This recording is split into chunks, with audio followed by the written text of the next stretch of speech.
Welcome and thank you for joining me. I'm Gerry Oginski, a New York medical malpractice and personal injury trial lawyer practicing law here in the state of New York. Today's video tip is about bike safety. Why is that important? Well, as we're heading into the warm summer months, it's important for you as a bike rider to recognize how significant bike safety is.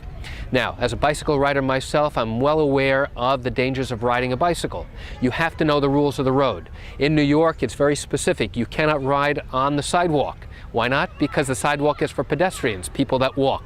So where can you ride? You ride in the street. Now, do you ride in the same direction of traffic or do you ride in the opposite direction? In New York, you're required to ride in the same direction of traffic. Well, what happens if there are parked cars along the area where you're riding?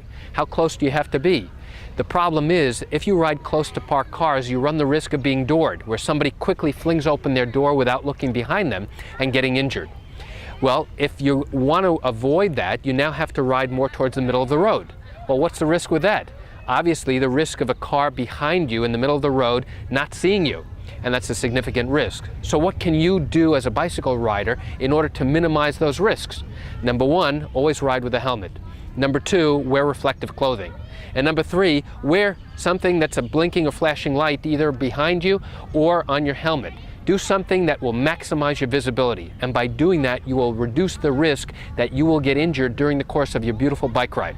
And that's it for today's video tip about bicycle safety. I want to thank you for joining me. I'm Gerry Oginski. Have a great day.